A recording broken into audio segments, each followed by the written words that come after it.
On January 16th, 1939, the first daily newspaper comic strip of Superman debuted. Similarly to how Superman is the Man of Steel, the men of the gridiron know how to captivate an audience. This date is conspicuous though, because the day before the Superman daily news comic strip was debuted, the first NFL Pro Bowl game was played at Wrigley Field. However, this game wasn't played in the city of Chicago. Welcome to the Football History Dude podcast, where each episode is a journey back in time to learn about the rich history of the NFL. Your host is Arnie Chapman. Football is his passion, and he wants you to come along with him to explore the yesteryear of the gridiron. So hop on board his DeLorean, and let's get this baby up to 88 miles per hour. Great Scott! This time as we step off our DeLorean, the date is January 15th, 1939, and we are at Wrigley Field in Los Angeles, California. Wait a tick, I thought Wrigley Field, LA, not Chi-Town. What are we talking about here? I was convinced that Wrigley Field was in Chicago, the Cubs and all that kind of thing, and I had to look it up myself. You see, Wrigley Field in LA was actually the first Wrigley Field that there was. Now, Chicago's Wrigley Field was built first, but it wasn't called Wrigley Field until 1926 after the Cubs owner William Wrigley Jr. So that's just a little bit of a kind of side history lesson for you. But Wrigley Field in Chicago did play a huge role in the NFL. That was the home of the Bears for 49 years. But let's get back to this Pro Bowl. You see, 1939, for the 1938 season, George Preston Marshall had an idea. He had one of those little light bulb moments pop above his head, and he's like, wait, I have one idea how we could get more fans to the stands and we could make some more money for all of us owners. So they would have a game sponsored by the Los Angeles Times Charities where they would take the NFL champion and they would square them against the rest of the NFL's best players. So this first game, the 1939 Pro Bowl, they would also on the All-Stars team have 5 members from 2 Pacific Coast teams, which California, it was growing popularity at the time, so there was another way to kind of boost the intrigue of the NFL in the area and that kind of thing. So the Giants, who won the NFL championship the year before, they would play against the All-Stars, the rest of the best and all that kind of thing. And like I said, they played at Wrigley Field in Los Angeles, California. So the game was pretty close. It was a final score of 13-10. The Giants would come out victors. The champs would take on the All-Stars and they would just defeat them.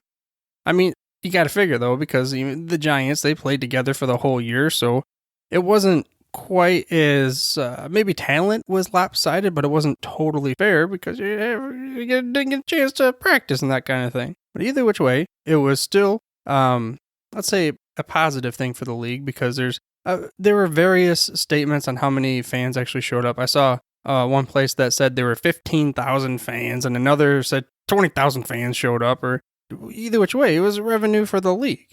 And this style of a Pro Bowl would last until 1942. So it was short-lived, but there were reasons for it. One thing that I saw was travel restrictions in 1942 due to World War II, and part of that had to do with probably fuel and all sorts of different kind of reasons and such. So let's just say it was short-lived, but it still gave them a good idea. Now, speaking of good idea, and something I had no clue even existed, there was another type of All-Star game that was going on since 1934. Now, August 31st, 1934 to be exact, is where we're going to hop this little DeLorean back to because we're going to be there for the inaugural preseason college All-Star game. Now, this is something that I was like, wait, what? The previous year's NFL champion would face off against the just graduated college All-Stars. I mean, this would end up lasting until July 23rd of 1976. I'm like, that's a long time to have this type of professional versus college game. I'm like, to me now, it just blows my mind. What's the point, At the time, it wasn't really that far-fetched. And this annual game would be known as the Chicago Charities College All-Star Game. It was pretty popular for the tenure, for those 42 years that it was there. Like I said, I had no idea that it existed. I mean, the risk of injury, why would you even do this? I mean, I was just thinking, also, how could a bunch of college players beat a championship professional team? It just doesn't make sense, right? Well, au contraire.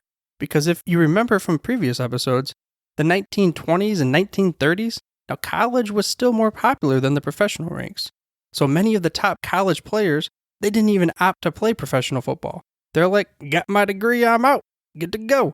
So for the first 5 years of this All-Star game, the college All-Stars actually beat the champions of the NFL 2 different times, then they would tie 2 different times, and the NFL champions only beat the college All-Stars 1 time. I mean, this just boggled my mind. But then it made sense when I just started thinking about how the top college players often would opt out to not even play professional football. Now, this is a little bit random, but one year that I saw that was a little particularly interesting was 1939. And this year, it looked like a lot of different games between NFL teams and college all-stars. You know, different kind of conferences and that sort of thing. Now, even though there were just a bunch of them, one random game from the series that I saw involved those very New York Giants that in the 1939 first Pro Bowl game would beat the professional all-stars. But this time, they're playing against college all-stars in a preseason game before the 1939 season would kick off. So this game, where they face the college all-stars, would be held in August at Soldier Field. They had 81,456 fans at this game to watch. I mean, that's a huge crowd at any time. But to come and watch a bunch of professional football players play against college players in a preseason game that pretty much doesn't make any sense, and the reason why, the injuries and all that kind of thing, but hey, that's a lot of money. But the cool thing I saw was the way that they brought in the college players and decided who was on the team. They had a fan vote. It was roughly 11 million votes that were cast through a network of 335 newspapers and radio stations in 47 states, including D.C. I mean, that's a huge project to put together back in 1939. Not like we've got Mr. Bill Gates' internet nowadays. Just click that little button right there and boom, got my vote in. It was a little bit different. Probably had to tally it up by hand, and you got that little, what's that thing? You put the little beads back and forth and all that kind of thing. And just a little bit different as far as today goes, but they got the job done. They got the fans to the stands, and the Giants would end up winning that game 9-0. And as did the NFL professional teams most years, because as the NFL continued to grow in popularity, all college players decided they were going to go professional. So, of course, teams that were playing together more, the college players, they didn't play together for the most part. And then, of course, they were rookies, so they didn't quite have that same, let's just say, talent level as the professionals did. But, however, there was something in 1963 of which you could probably say miraculous proportions, because the college all-stars would defeat the reigning champion. Now get this name before I say it. Sit down, because this should not have ever happened, right? The Green Bay Packers and Vince Lombardi. And after this game, now Lombardi, that dude, he was not too happy about this. They said that he was visibly sick. And the players said that afterwards, anytime they were playing bad or having a bad practice, he let them know about it, about that time that they let the college all-star games or college all-star team beat them, the reigning champions, back in 1963. And former Packer Boyd Dowler, he recalled an event after the game, and it went as such. We used to have a social get-together after a night game. Lombardi came in, and he looked visibly upset, like death warmed over. He wasn't real kind when we got together for training camp again. And as I suggested earlier, the last professional, where there was a champion versus the college all-stars, that game would occur in 1976 on July 23rd. And this was between the reigning Super Bowl champion Pittsburgh Steelers and a crazy thunderstorm that had monsoon-like rain, and they kept playing for a while, but for some reason, it just got way out of control. The refs couldn't handle it, and the stadium security, they were just like, I throw my hands up, because the fans would end up storming the field. They're sliding around in the rain and pulling down the goalposts and all this kind of thing, and they ended up canceling the game in the third quarter. And they're like, I had it, enough. The NFL says we're shutting this thing down, and they would never have that game again. Now, I included a link to a video of this game in the show notes, which, by the way, you can get to the show notes through your podcast player or head to thefootballhistorydude.com. Also, I ask that you please subscribe for free to this show by mashing that little subscribe button on your podcast player choice. That way you get the freshest, hottest off the press episodes each and every week. But enough of this. Professional guys playing against college all-stars and things. Let's flash back to 1951. Like I said previously, 1942 is when they kind of shut her down. But in 1951, they would rise like the phoenix and bring it back together again. This time, in 1951, when they brought the Pro Bowl back, it was closer to what it is nowadays. It was probably better, actually, but we'll get to that later. Now, they had all-stars. They would actually pick them from each conference to be able to play against each other. And it would be at the LA Memorial Coliseum, where they would play for basically the next 20 or so years. But 1971, now this is a little different, because this is when we finally officially had the AFL and NFL merge for the 1970 season. So now we're talking, we have a true, closer to what it is today, AFC versus NFC, and the game would be played in LA again. But from 1973 to 1980, they would play at just kind of random various stadiums, similar to how the Super Bowl is, But now we come to the part in 1980 where yours truly, growing up as a boy, just assumed this is where it always was, because this is what it was from when I was born. They played at Aloha Stadium in Honolulu, Hawaii, which of course brought huge economic impact to the local territory and everything like that, but also gives a chance for the players to have a free little trip over to Hawaii and just kind of hang out. But with this, kind of more of a laid-back atmosphere, it really turned to more of a scrimmage game, and the AFC would play against the NFC, but no longer was this a true, hardcore football game. This slowly turned into, hey, let's throw pillows at each other and that kind of thing, but it would slowly get to the point where a lot of fans, they didn't really want to watch it. The NFL had to do something. In 2010, one thing that they did was they decided that they were going to have the Pro Bowl the week before the Super Bowl, which, if you think about it, this is a good idea, but it's also a bad idea. Now, here's the positive, the pro. There's always a bye week in between the AFC-NFC championship games and the Super Bowl to give the teams time for travel, extra practice. You have, the whole Super Bowl week of media and all that kind of thing, but there was no football going on between then. So it was like, hey, what are we doing this Sunday? And that's why the NFL would move the Pro Bowl to the week before the Super Bowl, which also makes the Super Bowl, in theory, the ultimate ending to the season, which is a lot better than the Pro Bowl, because that's like one of those, like, you get up so high for the Super Bowl, then you like kind of drop down for the Pro Bowl because it's just not as good as the Super Bowl. And of course, the way that they did it now kind of caused a different issue. You see, the Super Bowl contestants, they're not going to have any of their players playing in the Pro Bowl with the chance of getting hurt or, not being there for practice. And this 2010 Pro Bowl, when they made this decision, it kind of showed true for the first time that, well, this might not be a great idea. This was the Indianapolis Colts and the New Orleans Saints Super Bowl. Now, I remember this game myself. I was rooting for the Colts, and then they had that interception, and they were defeated. Also, that onside kick by the Saints. However, that's not what we're talking about. We had 14 players that were elected to the Pro Bowl right there from the Colts and Saints. So, bam, all of a sudden, 14 players out. Now, on top of that, we had 15 more players that decided to skip out on the Pro Bowl. Various reasons. I mean, you have injuries that they've been nursing, or players that don't want to get hurt, or different kind of reasons. But they had 29 total players skip it on the Pro Bowl. And that was a record. So this is like 29 of these top players that we picked. Now we're digging from the second, triple, third barrel. This isn't like a true Pro Bowl. I mean, here's all you need to know. In that Pro Bowl, David Garrard was a quarterback. Now, I'm not sure if you remember this dude, but that year, he had a 7-9 record for 3,600 measly little yards and 15 touchdowns for a quarterback rating of 83.5.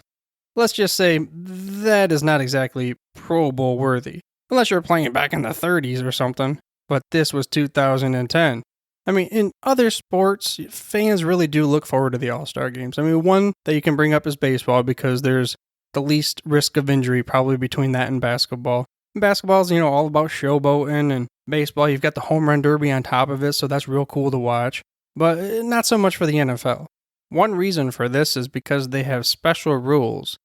I mean, this is for player safety, but it dulls the game. I mean, here's an example. Quarterback can throw the ball away at any time, so he doesn't have to take a sack. And, the defenses really can't blitz, rushing with only linemen, and there are a bunch of other rules and things like that too. In 2015, the league added 5 rule changes that, in hopes of improving safety above all else, because that's the number one thing, but also they hope that it would help improve the gameplay to make it a little bit more interesting and fun to watch. And the first one that they put into place was no more kickoffs. Then they also made the uprights a little bit more narrow, always got to get these kickers and you got to screw them over and that kind of thing. But hey, you made the Pro Bowl. You're supposed to be one of the best at the game, so just shut up and quit crybabying. They added more timeouts, and they added more 2-minute warnings. Now, the purpose of these were to entice the 2-minute offenses, so there's more action at the end of the games and the more timeouts so you could make different kinds of plays and that, just make it so that it's a little bit more pass happy. Now, a goofy game timing rules is something else too. For example, if there's 2 minutes to go in any quarter or less, and a team calls a run play, and they fail to gain a yard, the clock stops, like it's an incomplete pass. And again, trying to promote the game flow as far as excitement and points, and because, it's not really going to be a defensive struggle because of the style of play that you're going to have. But it was the NFL's attempt, as they always do, to kind of try to create more of a fan experience. Which brings us back to the location of the Pro Bowl, where it was played in Hawaii from 1980 until 2016.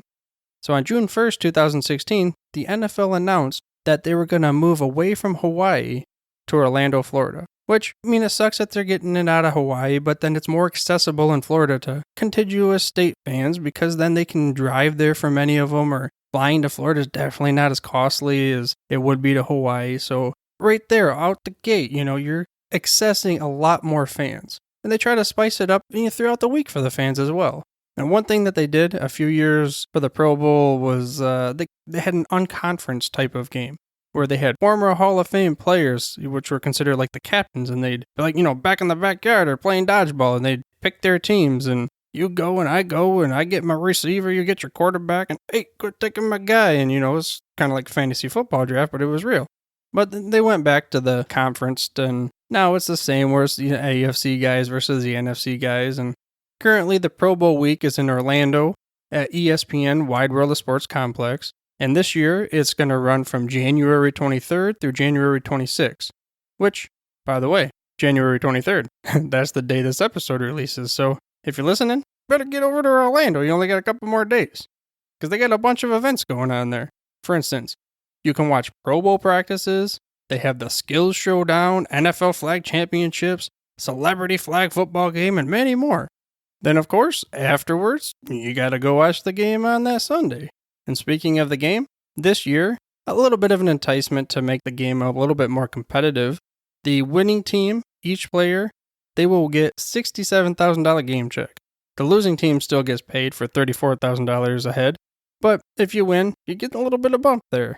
And we didn't really talk a whole lot about how the players get voted, but it's transformed throughout the years. In the past, it was nothing but coaches and administrators or team owners, and then there was, some fan involvement, and now it's just a lot more, let's say, engaging for the fans. There's different ways that you can vote. There's the internet, for instance. In 1995, the NFL was the first professional sports league to offer online voting for your favorite players in the All-Star game, and just different kind of innovative ways that they've been able to get fans involved. For instance, right now, it looks like next year, that is, because it's already been voted upon. But if you use a hashtag Pro Bowl vote and the Twitter deal, you'd be able to vote for your favorite player, and that's throughout a specific time. So next year, keep an eye out for that. But ultimately, even though you do vote, there is a combination. It's not just fans' votes. It's a combination of fans voting, the coaches, and players to determine the all-stars for the particular season that you're in. And it should be that way. It shouldn't just be fans, because a lot of players may go fantasy football, but let's just think about it. Yeah, you might have a great fantasy football season, but at the same time, there are a lot of players that have mediocre fantasy football seasons, but they really contributed to the success of the team a heck of a lot more than a few stats in the box there. But with that being said, the Pro Bowl game may have devolved into a meaningless game that many NFL fans and players do not take as seriously as it used to be back in the day, but this doesn't mean the game is something that is totally pointless. The city of Orlando also begs to differ, with more than $40 million economic impact for the city during this week. The players also care. because being selected to the Pro Bowl means that you're one of the best at your position in the entire NFL. I hope you enjoyed this week's episode of the Football History Dude and were able to gain some knowledge nuggets about the history of the Pro Bowl. In the upcoming episode, we're going to head back to learn about that first Super Bowl ahead of this year's Super Bowl coming up. But for now, dudes, I'm through if you're through. Thank you for listening to this episode of the Football History Dude. To make sure you're the first to get the next episode, please subscribe on your podcast player of choice and head on over to thefootballhistorydude.com for the show notes and more information on the history of the NFL. And remember, dudes, where we're going, we don't need roads.